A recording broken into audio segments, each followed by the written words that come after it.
Bonjour à tous et bonne année. L'icône de la gauche brésilienne, Luiz Inácio Lula da Silva, a été investi ce dimanche président du Brésil pour un troisième mandat non consécutif. Et c'est le sujet de ce numéro de Ça fait l'actualité. Le parcours politique du président Lula est hors du commun, comme nous le rappelle ce portrait signé Sédou Ouattara.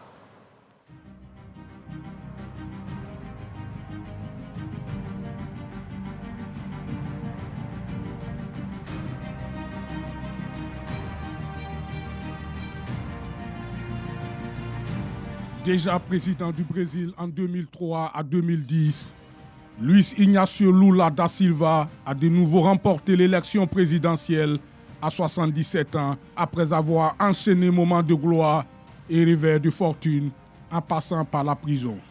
Lula, icône insubmersible de la gauche latino-américaine, va retrouver le palais présidentiel de Brasilia. Le comeback de Luiz Lula da Silva, qui a été au pouvoir lors des deux mandats 2003 à 2010 et voit sa 6e campagne présidentielle le mener de nouveau à la fonction suprême, est une première dans l'histoire récente du Brésil. Mais Lula, qui a connu un destin hors norme, revient de loin. Condamné pour corruption dans le plus grand scandale de l'histoire du Brésil, lavage express. Il avait été incarcéré 580 jours, d'avril 2018 à novembre 2019. En mars 2021, il pouvait de nouveau rêver à une revanche éclatante. La Cour suprême annulait ou prescrivait ses condamnations, lui permettant de recouvrer ses droits politiques. Aujourd'hui, 12 ans après avoir quitté le pouvoir sur un taux stratosphérique d'opinion favorable, l'inoxydable Lula veut rendre le Brésil heureux.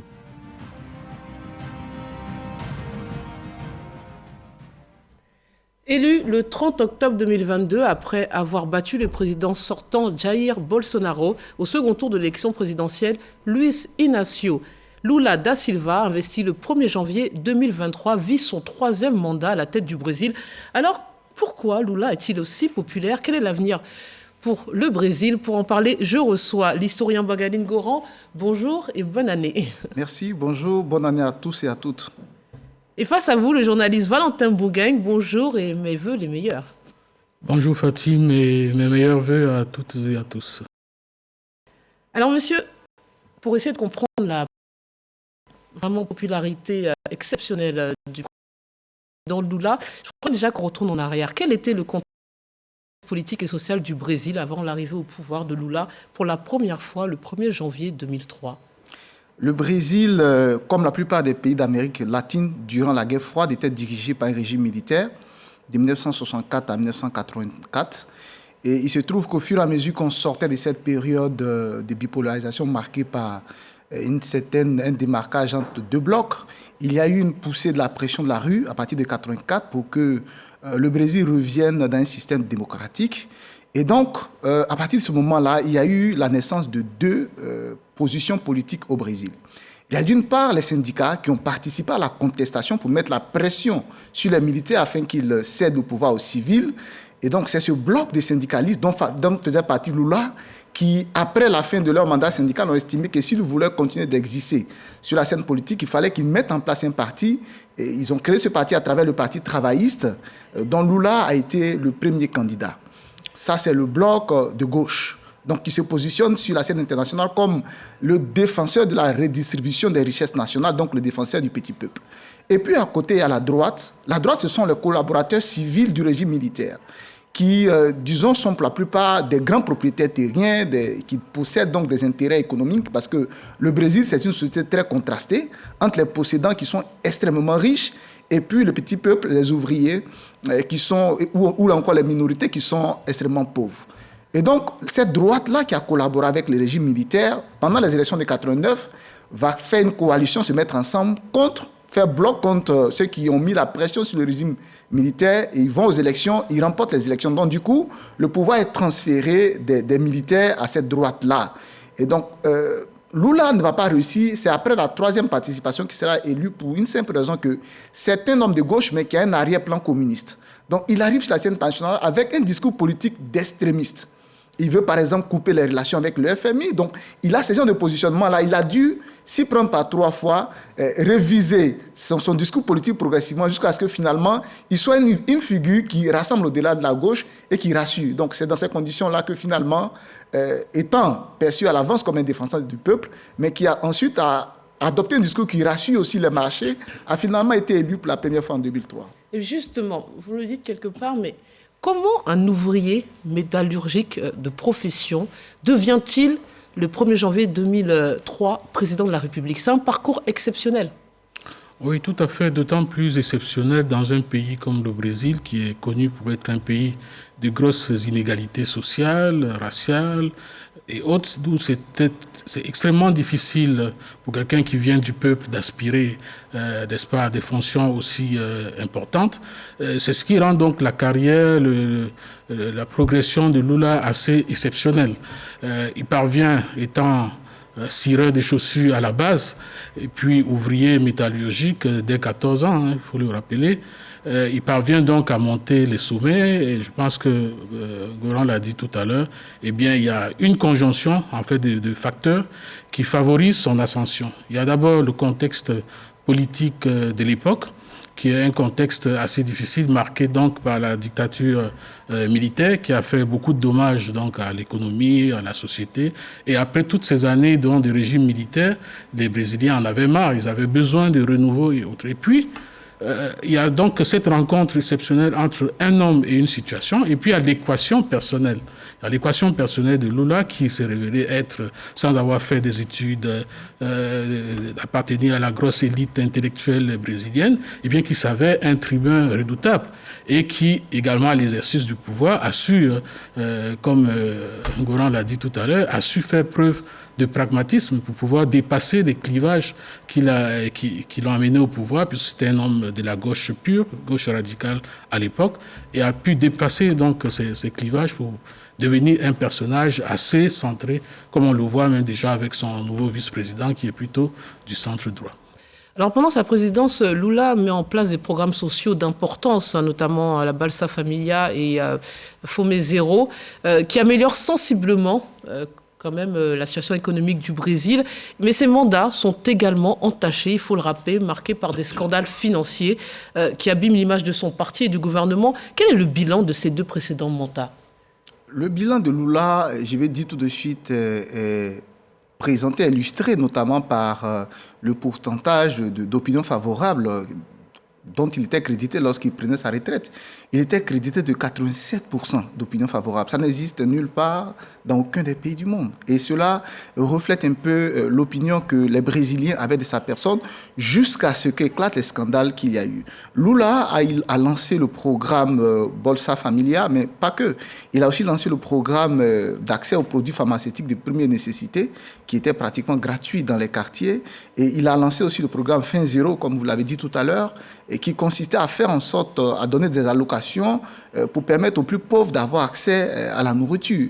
Et au-delà de cela, il a lancé donc plusieurs types d'allocations qui ont permis plus ou moins à relever les revenus des plus pauvres de 14%.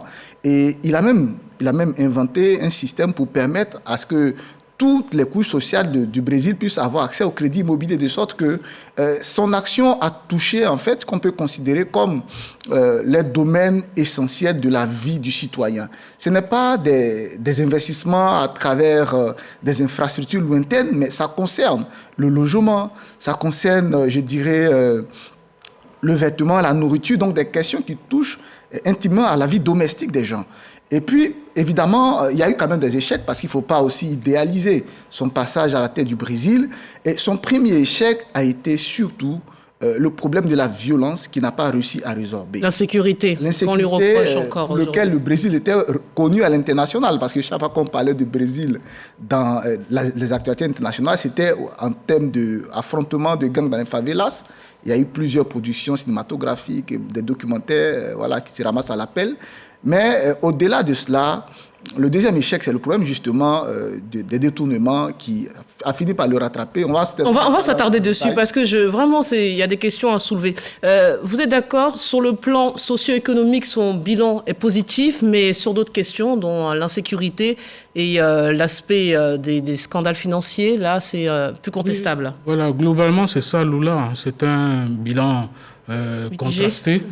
On ne va pas dire totalement mitigé parce qu'il a quand même sorti près de 30 millions de Brésiliens de la pauvreté, parce qu'il faut savoir qu'avec lui, le taux de pauvreté, par exemple, est passé de près de 40% sous le régime post-militaire précédent à peu près 25%, 20-25%.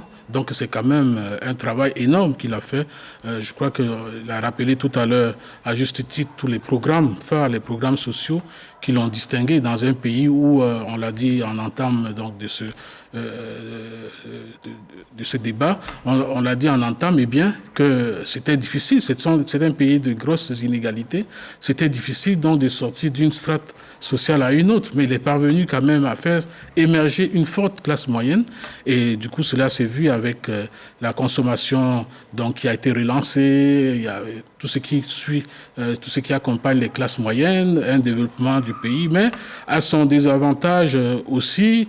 C'est vrai qu'il y a la question justement récurrente des violences qu'il n'a pas su endiguer, mais il y a également la question du développement de l'intérieur du pays. Il a amorcé, mais le Brésil est resté quand même un pays fortement fracturé, avec des endroits où des infrastructures sont encore assez modestes. Donc c'est un bilan contrasté, mais c'est un bilan social qui est très, très positif.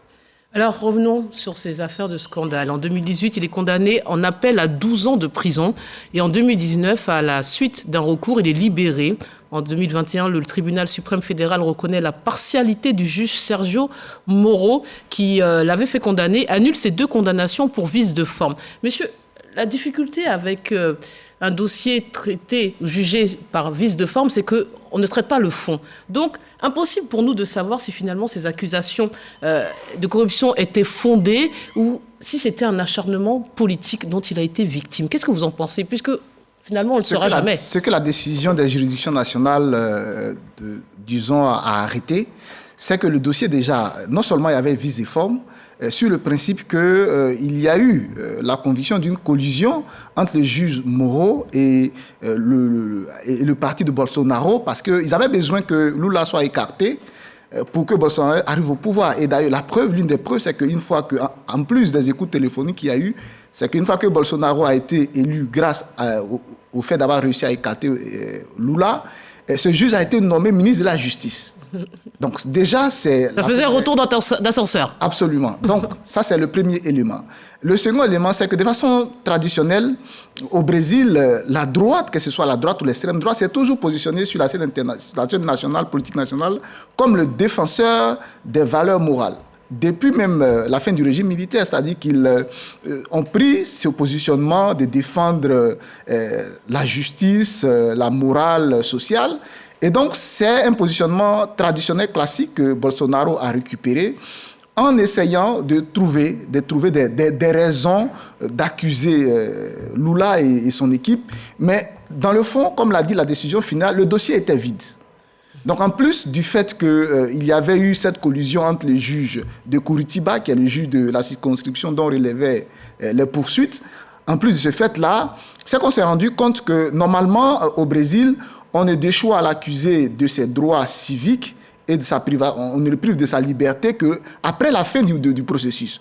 Mais dans le cas de Lula, on n'a pas attendu la fin du processus parce qu'on avait lancé les candidatures pour la présidentielle. Et donc, pour éviter, puisque le but principal, c'était de l'empêcher de revenir au pouvoir. Donc, pour éviter même qu'il ne se présente, avant même qu'on finisse la procédure, on l'avait déjà mis aux arrêts et privé de ses droits. Et donc, c'est l'ensemble de ces violations-là qui ont amené finalement la juridiction nationale qui a repris le dossier à la circonscription de Curitiba de déclarer que toute la procédure a été faussée et qu'en plus, le contenu du dossier, les accusations étaient vraiment vides. C'était sur des accusations verbales. Vous pensez que vraiment c'était fallacieux, qu'il n'y avait pas un système, parce qu'on a quand même mis à jour un système de corruption implacable, de surfacturation à Petrobras, l'affaire Petrobras. Je voulais ajouter juste deux éléments sur ce point. Le premier, c'est qu'il ne faut pas sous-estimer l'ampleur du système de la corruption au Brésil. Et ça fait partie des échecs du régime Lula. Il n'est pas parvenu à démanteler ce système de la corruption qui reste ancré jusqu'aujourd'hui, qu'il s'agisse des gens de gauche ou de droite qui veulent moraliser la société. Mais on sait très bien que ceux-là étaient même encore plus empêtrés dans des affaires de corruption que les gauchistes, entre guillemets. Donc, il y a cet aspect-là. Le premier point, c'est que c'est un système qui existe. C'est-à-dire, même si la justice, sur ce point-là, n'a pas pu peut-être prouver de façon, comment dirais-je, de façon tranchée, n'a pas pu trancher définitivement sur le sujet quant au fond, mais le système reste en place. Et le deuxième aspect que je veux ajouter à ce dossier-là, sur ce point, c'est que, bien, Lula, c'est vrai, il y avait une procédure qui était procédure judiciaire, mais personne ne peut jurer qu'il n'y avait pas instrumentalisation de la justice à des fins politiques. Et c'est ce qui s'est globalement passé avec son cas, puisqu'il était question de l'écarter. Et puis, ça a provoqué la chute de son successeur, Dilma Rousseff, dont on se souvient. Mais son ressort politique, messieurs, n'était pas évident, encore moins sa victoire, puisqu'il est passé quand même par la case prison, même si c'est quelques mois. Selon vous, pourquoi a-t-il décidé de revenir dans l'arène politique? C'est une revanche ou c'est vraiment parce qu'il pense être l'homme providentiel pour le Brésil? Ou c'est une revanche personnelle? Il décide de revenir d'abord parce qu'il avait droit en fait à un troisième mandat pendant qu'il était encore en fonction. Je me rappelle qu'à l'approche des élections, on lui avait annoncé un cancer. Alors, ça faisait partie des raisons pour lesquelles il voulait ne pas remplir pour un troisième mandat, se retirer, peut-être passer la main à l'époque à sa protégée Dilma Rousseff, se refaire, et avec l'opinion favorable dont il jouissait, avoir l'opportunité de revenir. Il a toujours nourri le dessein de revenir faire ce troisième mandat. Et d'ailleurs, c'est la raison pour laquelle, au niveau de l'élite, il y a eu ce complot pour l'écarter, parce que tous ceux qui l'ont vu partir savaient dans quelles conditions, puisque c'est après avoir annoncé qu'il ne remplissait pas, quelques mois après que finalement on a dit qu'après des chimios, son cancer avait été complètement jugulé. Donc on s'attendait à ce qu'après cette information, bien sûr, il relance sa carrière politique. Et donc c'était pour lui barrer le chemin. Donc il a toujours nourri ce projet de revenir faire le troisième mandat auquel il avait droit. Après aujourd'hui, il a des motivations supplémentaires parce qu'il estime que le gouvernement qui a dirigé après Dilma Rousseff était, pour reprendre ses propres mots, était un gouvernement de destruction. Donc pour lui, aujourd'hui, l'État brésilien a été démantelé par les mesures cavalières qu'a eu à prendre Jair Bolsonaro. Donc il revient pour rebâtir ce qu'il avait construit et qui avait été dilapidé en moins de 5 ans. On va revenir sur le prédécesseur, mais là aussi, il risque pas le mandat de trop. Des fois, on se dit ça des chefs d'État, c'est-à-dire qu'ils partent avec une cote, un travail bien fait, à plébisciter, féliciter, et dans la situation économique, on va dire mondiale, il ne va pas pouvoir avoir peut-être un mandat aussi social qu'il aurait souhaité. Il se prend un risque en revenant. C'est un gros risque parce qu'il revient, si vous voulez, à un moment où le Brésil est confronté à d'immenses défis, des défis encore plus colossaux que ceux qu'il avait en face de lui lorsqu'il est arrivé pour la première fois au pouvoir en 2003. Aujourd'hui, c'est un pays d'abord au plan politique et social extrêmement fracturé.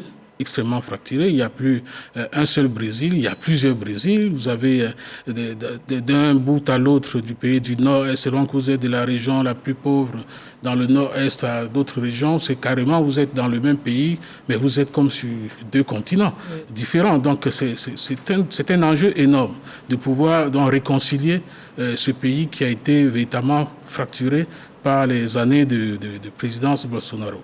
Ensuite, il y a le gros défi également économique, parce qu'il arrive aussi à une période où, certes, il y a eu une petite embellie économique en fin d'année dernière, due notamment à la hausse des prix des matières premières, mais c'est un pays également qui aura à faire face aux retombées de la guerre en Ukraine. Ça va être très difficile. Et ça va être également difficile au plan social parce que le pays a été très éprouvé par la crise de Covid-19 avec près de 700 000 morts. Il ne faut pas l'oublier, avec une gestion assez calamiteuse donc, de la pandémie par Bolsonaro. Et donc, c'est autant de défis qui font que cette présidence va être quand même une présidence assez difficile. Et pour compliquer les choses, en réalité, il n'a même plus les mains aussi libres, aussi franches que lors de ses précédents mandats. Parce que là, il doit composer avec l'extrême droite qui a été victorieuse dans plein d'autres pays. L'extrême droite qui concentre aujourd'hui près de 14 gouvernorats dans le pays sur 27. Et quand on sait le rôle, les pouvoirs très étendus qui sont aux mains des gouverneurs, on peut s'attendre donc à une résistance farouche et dans les gouvernorats et au Congrès, que ce soit le Sénat ou la Chambre des représentants, où désormais son parti est minoritaire. Alors il y a le parti politique de Bolsonaro et ses partisans, mais il y a aussi les populations, parce qu'ils ne reconnaissent pas la victoire de Lula, tous les partisans de Bolsonaro. Alors le président brésilien quand même a quitté le pays 2 jours avant la fin de son mandat. Nous dit-on qu'il est parti célébrer le Nouvel An avec Trump, à qui on le compare souvent. Justement, est-ce qu'on doit craindre que les partisans de Bolsonaro soient, on va dire, aussi violents ou aient une capacité de nuisance aussi importante que les partisans de Trump pendant son mandat? Il y a des craintes à avoir. On sait que la sécurité a été au maximum pour cette investiture et qu'il n'a même pas daigné remettre le pouvoir, l'écharpe. Bon, je pense personnellement que la tension va retomber naturellement, comme la tension est retombée en Côte d'Ivoire. Après les élections de 2010, on a vu tout ce qui s'est passé chez nous. La tension va retomber, comme elle est retombée également à Washington, aux États-Unis, après les élections qui ont été très disputées entre Joe Biden et le président Donald Trump. Eh bien, aujourd'hui, au Brésil également, il faut savoir aussi que cette incitation populaire est un peu attisée par le discours politique des leaders. Et la campagne qu'il y a eu au Brésil a été une campagne extrêmement ordurière, des deux côtés. Bien sûr, c'est Jair Bolsonaro, l'incendiaire, qui a commencé, disons, cette propagande basée sur beaucoup de fake news qui ont inondé les réseaux sociaux, mais aussi un discours outrancier qui a traité le président Lula de vieux ivrogne qui revient avec sa bande de voleurs pour achever le Brésil qu'ils ont essayé de relever. Donc bref, on a tout entendu. Je dirais le staff de Lula qui a traité Bolsonaro, qui faisait d'ailleurs circuler une vidéo où il était traité de cannibale, au point où la justice a dû prendre une décision pour interdire la circulation de cette vidéo-là, utilisée notamment par le staff de Lula. Donc, on est vraiment allé dans les extrêmes. Et dans ces conditions-là, puisque finalement la population reflète un peu les antagonismes, les passions du marigot politique, donc il était normal qu'on ait cette impression-là, vue de loin, de ce que les choses ont atteint. D'ailleurs, pour donner une image, Lula qui aimait tellement les bains de foule, il tenait des meetings en gilet pare-balles, escortés par des tireurs d'élite. C'est un peu pour donner... pour vous dire la tension... Il y a eu plusieurs alertes à la bombe et tout ça, mais je pense que la tension va retomber. Question, justement, parce que vous l'avez dit tout à l'heure, Lula s'engageait à reconstruire le pays, à réconcilier les Brésiliens très divisés en évoquant le bilan désastreux de son prédécesseur. Mais ce constat est-il caricatural ou vraiment c'est factuel ? Non, c'est un constat factuel. C'est-à-dire que c'est vrai, comme je l'évoquais tout à l'heure, il y a eu une petite embellie l'année dernière, il y a le taux de chômage qui a légèrement baissé et autres, mais plus le fruit d'autres choses de la conjoncture internationale de manière générale que le fruit d'une politique véritablement axée sur la classe moyenne. C'était pas ça du tout. C'est avec Bolsonaro, ça a été l'ultralibéralisme, c'est-à-dire que autant Lula voulait prendre aux riches pour donner aux pauvres, autant Bolsonaro, lui, c'est les riches qui possèdent la terre et autres, ils doivent continuer. C'est ça qui fait vivre le pays et autres. Donc ça, ce sont des faits. Et le recul au niveau donc des populations pauvres, du nombre de populations pauvres, le recul, c'est un fait constaté. Ce n'est pas juste... C'est vrai qu'il y a la rhétorique électoraliste, mais il y a aussi les faits. Et pour ne pas... Pour rester dans ce sujet, on évoquait tout à l'heure la violence. Il y a eu une violence extraordinaire dans ce dans ce processus électoral qui fait craindre pour l'avenir de la démocratie brésilienne. On se demande bien comment ça va se faire par la suite, avec autant d'extrémisme et de haine. De batailles rangées. On se demande bien comment ça va se faire, surtout avec un ancien chef d'État qui a vraiment fait preuve de voyeurisme et d'irresponsabilité totale. Parce que oui, dans un pays aussi divisé, se retirer, ne rien dire, il a fallu attendre pratiquement 48 heures pour qu'il se décide à dire, bon, voilà, les choses se passeront, la transition se passera. C'est comme s'il avait été forcé à le faire. Donc, comme on dit, qui s'assemble se ressemble. Peut-être piocher dans l'exemple états-unien de Donald Trump, mais je pense que ça va être très difficile de pouvoir faire avancer la démocratie brésilienne dans ces conditions. Donc, si on comprend bien, vous écoutez, les défis sont d'abord socio-économiques. Aussi, on n'en a pas eu le temps d'en parler, mais aussi du plan écologique, puisque le Brésil, avec l'Amazonie, vient de vivre sa plus grande déforestation depuis son existence. Et puis, on imagine aussi reprendre une place sur la scène internationale, parce qu'on a l'impression que tous les chefs d'État sont ravis que Lula soit revenu. Et comme pour Trump, ils sont contents de s'être débarrassés de Jair Bolsonaro. Pour cette raison, principalement parce qu'au cœur, je dirais, des enjeux internationaux se trouve l'Amazonie, dans un contexte où le GIEC a fait sortir rapport après rapport des sonnets d'alarme pour mettre la pression sur les dirigeants internationaux pour que le poumon vert de l'humanité soit préservé. Dans ce contexte-là, on a au Brésil le président local qui est donc le gardien de l'Amazonie, sous le mandat duquel l'Amazonie a connu l'équivalent de 59% de taux de déforestation en plus. Alors, sa vision de l'Amazonie pour lui, c'est que l'Amazonie, contrairement à ce que Lula pense, n'est pas le poumon de la planète, mais l'Amazonie fait partie des richesses du Brésil. Étant donné que le Brésil veut relancer son économie, il doit mettre à contribution l'Amazonie. Or, il se trouve que sous le couvert végétal de l'Amazonie, il y a des gisements de pétrole, il y a des gisements d'or et de mines. Donc, s'il doit faire un choix entre raser la forêt pour extraire le pétrole ou l'or, il estime que l'Amazonie fait partie des richesses du Brésil qui doit contribuer à l'économie du Brésil. Donc, lui, son choix est fait. Lula voit les choses autrement. D'où la version ultralibérale, vous l'avez dit. Dernier mot, messieurs. Pendant cette intronisation, il y a eu 1 minute de silence pour Pelé, le footballeur qui est décédé. Est-ce qu'après Pelé, Lula est la personnalité brésilienne la plus populaire et la plus célèbre au monde ? On peut le dire d'une certaine façon. Autant Pelé a été une légende vivante, même avant sa disparition, et un personnage qui a un peu rassemblé. Autant on peut dire de Lula qu'il a aussi rassemblé, mais pas dans les mêmes proportions. Bien sûr. Pas dans les mêmes proportions, parce que là, on est dans l'arène politique. Et autant vous avez des gens qui adulent, qui vénèrent Lula, autant vous avez des gens qui le détestent à mort. C'est ça le contraste entre les deux personnalités. Mais il reste la personnalité la plus célèbre ? Oui, Pelé reste la figure historique légendaire du Brésil. Pour ne pas répéter les mêmes choses, disons que Lula, il est un héros du petit peuple brésilien. Et comme ce petit peuple est la proportion majoritaire, donc disons que c'est aussi une figure emblématique, mais dans une moindre mesure, parce que Pelé rassemble au-delà des jeunes des Cariocas ou encore des... Voilà, il n'y a pas de couche aujourd'hui qui n'ait pas adopté Pelé comme ambassadeur figure titulaire du Brésil. Alors, ça sera le mot de la fin, messieurs. Merci infiniment pour vos éléments de réponse. À la réalisation, Sophie Brou, merci à vous de nous avoir suivis. Prenez soin de vous et aussi des autres. Excellente année 2023.